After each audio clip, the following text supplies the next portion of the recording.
Everyone in northern England's criminal underbelly in the early 2000s knew the legend.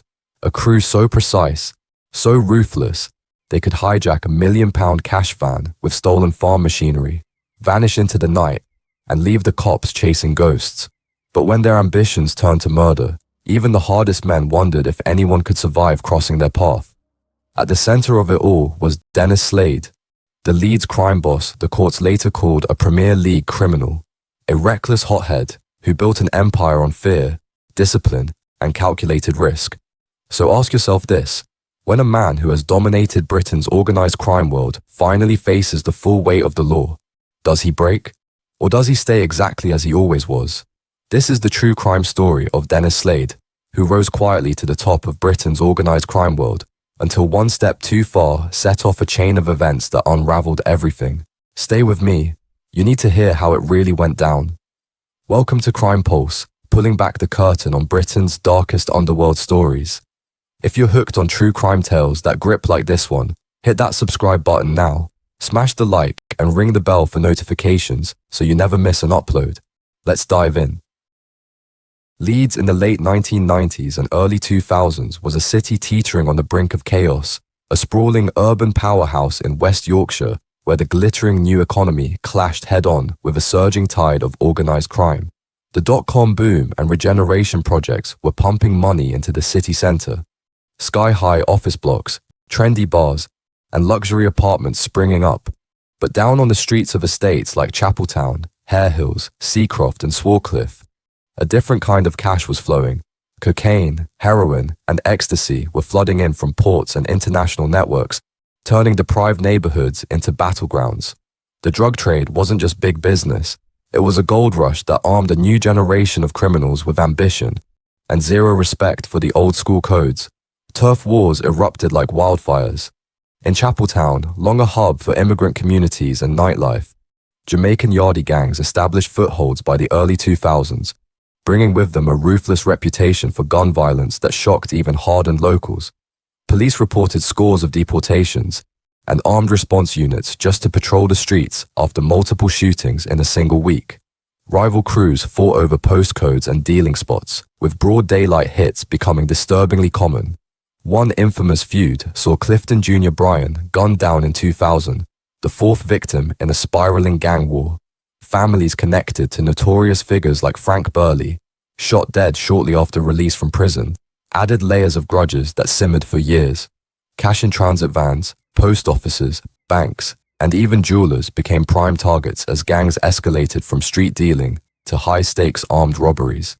Heavy machinery became the weapon of choice for ram raids, smashing through reinforced walls like they were cardboard. Security firms scrambled to upgrade, but the hauls were massive, millions in cash and goods vanishing into lockups and Spanish villas. Insider intel was key. Crews scouted routes for weeks, stealing equipment to order from building sites near their own homes. Flash lifestyles followed. £1 million mansions in exclusive Alwoodley suburbs like Sandmoor Drive, Range Rovers, Mercedes, Audis, and holidays abroad, while police struggled to keep up. The old rules of the underworld, loyalty, discretion, no touching families, were crumbling fast. Younger crews, often little more than teenagers with guns sourced from Manchester or smuggled routes, answered to no one. Violence spilled over. Home invasions with baseball bats and handguns, arson to cover tracks, handling stolen goods on an industrial scale. West Yorkshire police were stretched thin, launching major operations to stem the tide, but the sheer boldness of these gangs made headlines.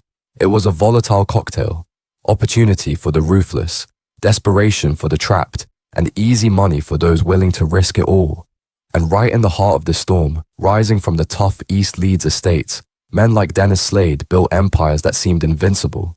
They thrived on the fear, the precision, the sheer audacity of it all. Until, of course, they didn't. This was the brutal, unforgiving city that forged the Slade gang, where one botched job or rival grudge could send you down for life, or worse.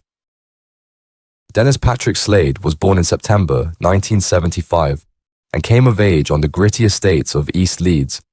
By his mid-teens, Slade was already carving out a reputation as a young tearaway with a taste for trouble. His first major brush with the law came in 1992, when he was just 17. Slade stole a family's car from outside their home in Swillington. When the owner, a woman desperate to stop him, tried to intervene, Slade didn't hesitate. He plowed forward, leaving her seriously injured in his wake. Arrested soon after, he appeared at Leeds Youth Court, but in a bold move that showed his early defiance, Slade escaped from custody right after the hearing. Police hunted him down and recaptured him, adding charges like escaping lawful custody to his growing list. He then spent months on remand before facing Judge Paul Hoffman at Leeds Crown Court in October 1993. At sentencing, the judge didn't mince words, branding the then 18-year-old Slade a callous, dangerous, and determined young criminal. The crime was vicious, the lack of remorse glaring. But because Slade had been 17 at the time of the offense, the judge's hands were tied. He could only hand down a 12-month sentence in a young offenders institution. With 7.5 months already served on remand, Slade walked free that day, straight back onto the streets that had shaped him. The judge even condemned the law for forcing such a light penalty. But for Slade, it was a lucky break that only fueled his ascent. Through his late teens and 20s, Slade racked up a string of more convictions that painted a picture of an escalating threat: robbery, theft, assault, possession of firearms, even perverting the course of justice. He learned the game inside out, how to evade capture longer, how to build alliances that lasted. Crucially, he started pulling together a core crew drawn from childhood mates who matched his ambition and shared his appetite for high-risk, high-reward scores. At the heart of this tight-knit group were two men who'd stick with him through the biggest jobs and the darkest fallout: Richard Pearman, a Swarcliffe lad with a no-nonsense edge, and Michael Baxter, another local hardman who drove flash motors like Range Rovers and Mercedes as the money started rolling in. Courts would later dub them Slade's loyal henchmen and followers in crime, an inseparable trio bonded by loyalty, greed, and a shared disdain for getting caught. For a time in the early 2000s, Slade dipped out of the spotlight, living the expat life in sunny Spain with his family, far from prying British eyes. But the pull of bigger opportunities dragged him back to Yorkshire around late 2005 or early 2006. He settled first in Harrogate, enrolling his kids in exclusive private schools with fees topping £10,000 a year, a taste of the lavish lifestyle his criminal plans would fund. By September 2006, he'd upgraded to a stunning £1 million detached mansion on Sandmoor Drive in the ultra-posh Alwoodley suburb, one of Yorkshire's most exclusive streets, lined with sprawling homes and gated drives. The house was registered in an associate's name to keep it off the books, but everyone knew it was Slade's, complete with luxury cars parked out front and frequent trips abroad. On the surface, the Slade gang wasn't a loose mob. It was a small elite outfit specializing in meticulously planned armed robberies that would soon shock the region. And with his loyal crew by his side, Dennis Slade was ready to play in what judges would one day call the Premier League of organized crime, until the whole empire came crashing down. By the mid-2000s, the Slade gang had turned armed robbery into a chillingly professional operation, one that struck fear into security firms across the north of England. This wasn't chaotic street crime, it was calculated, almost surgical. They relied on meticulous planning, insider knowledge of cash routes, and a signature weapon: stolen heavy machinery like low loaders, tractors with front-end loaders, and JCB diggers. Equipment stolen to order from building sites or farms, often just hours before the hit. The routine never varied much. Weeks of surveillance on targets, pinpointing the perfect moment when vans were loaded or ATMs replenished, nicking the exact machinery needed to breach reinforced doors or walls, striking with overwhelming force in broad daylight or dusk, then vanishing in stolen getaway cars hidden in rented lockups. No unnecessary violence on guards, just enough intimidation with crowbars or threats to get the job done fast. The undisputed crown jewel came on March 8, 2006, near Woolston in Warrington. A Securitas cash-in-transit van was rumbling along Hardwick Grange, heading from a Merseyside pickup to the depot, bulging with over £1 million in notes. The gang had scouted it perfectly. First, a stolen flatbed low-loader lorry pulled out sharply in front, forcing the van to brake hard at a give-way sign around 8:15 p.m. Then, from behind, a powerful tractor, fitted with a front-end loader whose arms were precisely the width of the van's rear doors, slammed into the back at full speed. The impact buckled the reinforced doors, partially forcing them open. Two masked men leapt from the tractor, balaclavas on, crowbars swinging, smashing the side windows for good measure. The terrified guards were hauled out, threatened into submission. No shots fired, just raw menace. In minutes, the cash boxes were transferred, and the raiders fled in a stolen Ford Focus, later stashed in a Moortown garage rented by one of Slade's associates. The tractor and loader, nicked just the day before from a site in Wilberforce near York, gone by evening. Over £1 million vanished, leaving security bosses reeling and police scrambling. It was bold, flawless execution that screamed Premier League. Emboldened, the gang struck again on December 12, 2007, this time closer to home at the Crossgates Post Office on Osthorpe Road in East Leeds. Staff were going about a normal evening, reloading ATMs with cash deliveries, when suddenly the building shook. A stolen JCB digger, pinched from a site near Slade's own luxury pad on Sandmore Drive, plowed straight through the exterior wall, its mechanical arm tearing a massive hole in seconds, narrowly missing a female worker inside. Dust and rubble everywhere. Masked raiders stormed through the breach, balaclavas hiding their faces, barking orders at the shocked women behind the counter. They grabbed 6 security boxes and bolted in another stolen Ford Focus, nicked days earlier from Cottingley. But in their haste, or bad luck, they missed the main safe holding £50,000 in cash, escaping with just stamps and worthless gear. Police swarmed, but the gang was already melting away. Unbeknownst to them, undercover teams had been watching Slade's white Toyota van circling the area for weeks, surveillance that would later prove crucial. Whispers of even bigger plans swirled in the underworld. Between January 2007 and March 2008, Slade, Pearman, and Baxter were deep in conspiracies to hit more high-value targets. One focused on a Sainsbury's supermarket in Colton, drilling through the roof, loosening mortar in adjacent walls for stealthy access to the cash machines or a rumoured £400,000 cash-in-transit drop. Surveillance vans tailed deliveries. Tools were gathered. But a sharp-eared store manager heard drilling overhead one night, hit the panic button, and cops flooded in, finding ladders but no raiders. The plot fizzled, but it showed their ambition. Always escalating, always hunting the next massive score. Side hustles kept the money laundering clean, handling stolen goods on an industrial scale, even arson to torch evidence cars and cover tracks. In the shadows, the gang also flexed on rivals and dealers who dared fly too high without paying tax. Grudges were settled quietly, protection rackets enforced. The fear wasn't from random violence. It was the precision, the knowledge that if Slade's crew wanted your haul, they'd take it without a trace. Victims knew resistance was pointless. The heavy machinery, hissing to life, was all the warning needed. Those heists bought flash cars, Spanish villas, private schools for the kids. But they also bought enemies, and, eventually, a police net closing in. Power breeds enemies, and by early 2008, Dennis Slade's iron grip on the North's robbery scene had a massive target on his back. One name kept surfacing as a direct threat: Ralph Roberts, a hardened local criminal from the East End Park area, closely tied to the White Horse pub on York Road. Roberts had his own crew, his own reputation, and whatever beef existed, whether over turf, money, or old scores, Slade saw him as a rival who needed eliminating before he struck first.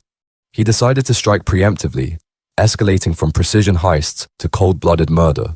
The plot unfolded between late February and early March 2008, straight out of a Gangland thriller. Organised assassins to gun Roberts down on his home turf, armed him with a sawn-off shotgun and ammunition, and used surveillance to set the perfect trap. Slade played the director from afar, while his loyal henchmen, Richard Pearman and Michael Baxter, handled support, scouting, driving, providing backup. They weren't the triggermen, but they were deep in it, an inseparable trio committed to the plan. The gang's movements screamed intent. They'd been under heavy police surveillance for months, part of a major operation targeting their robbery empire, with trackers on vehicles, audio bugs in cars like a stolen Audi RS6, and undercover teams tailing them relentlessly.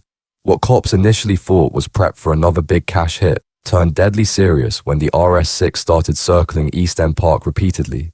Bugs captured chilling snippets, complaints about Dennis Slade messing around, references to grabbing or dealing with the target. Vehicles toured Roberts' streets, tailing his Toyota Avensis, gathering intel.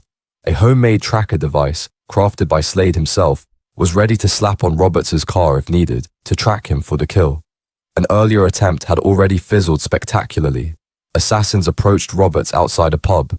Shotgun raised, but the weapon jammed at the critical moment. No shots fired, no blood spilled, but the intent was crystal clear. Undeterred, they pressed on.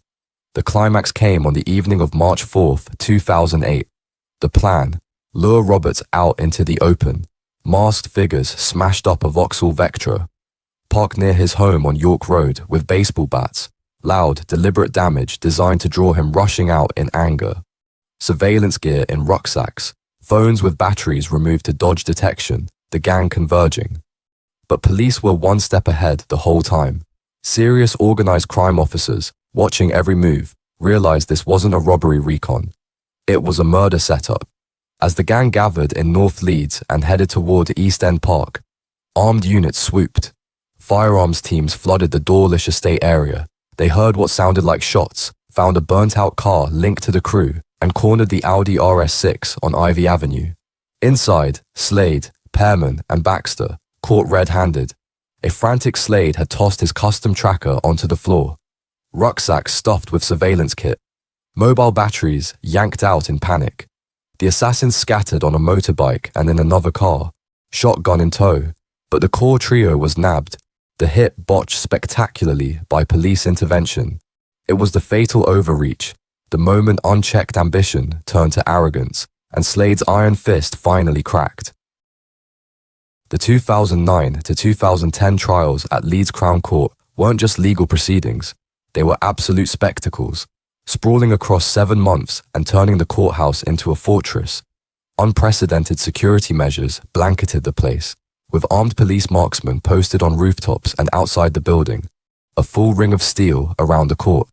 Every day, Dennis Slade was shuttled from Wakefield Maximum Security Prison in an armored convoy, surrounded by cars, motorcycles, and even a West Yorkshire police helicopter buzzing overhead for aerial surveillance. Firearms officers stood guard inside and out, all part of a massive operation estimated to have cost taxpayers millions. It was the kind of lockdown usually reserved for terror trials, a stark reminder of just how dangerous the authorities considered Slade and his crew. Dennis Slade, from his luxury Sandmoor Drive mansion, Richard Pearman, the no-nonsense Swarcliffe enforcer, and Michael Baxter, the Meanwood driver with the flash motors, sat side by side, an inseparable trio, as the judge would later call them. The trial split into 2 phases because of the sheer volume of evidence.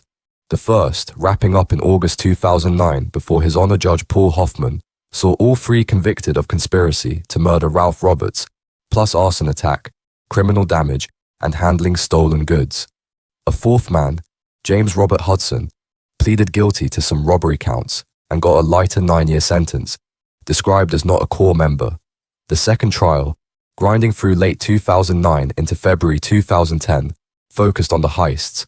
Slade and Pearman were nailed on all counts: the $1 million+ Securitas van robbery, the Cross Gates post office ram raid, and 2 conspiracies to rob, including the foiled Sainsbury's plot.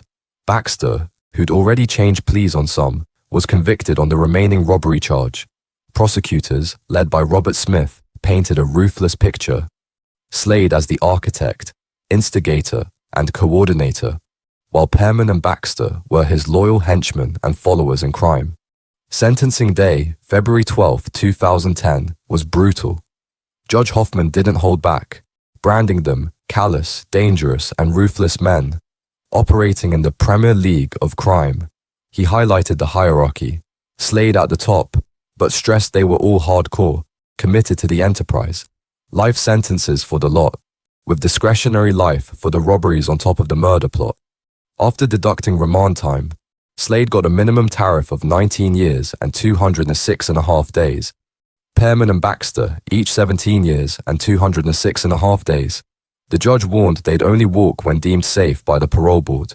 Slade even copped a serious crime prevention order.